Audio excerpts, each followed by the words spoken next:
di akhir zaman sabada terasa cepat kukabehan zaman bakalna cuaca genjlong. Cuaca genjlong teh artina nu ngaran musim hujan, nu ngaran musim panas.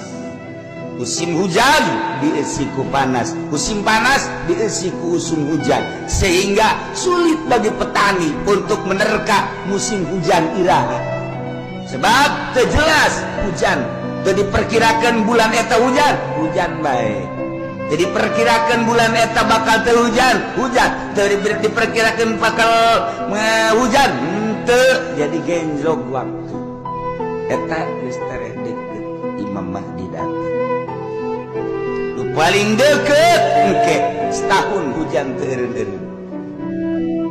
Hujan teh mengecrek bae hujan ke eureun sajam 2 jam mendung deui hujan.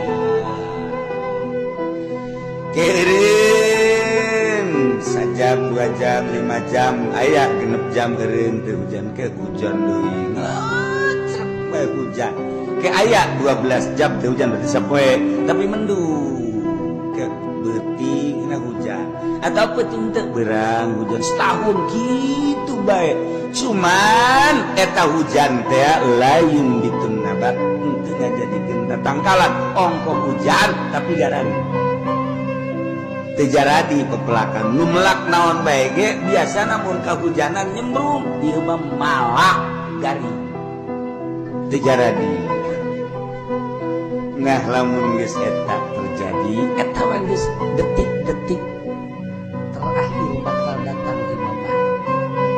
Kuari mah kakarak datang ge ka hiji perasaan cepet zaman, nomor kadua waktu geus ada ngagenjlog musim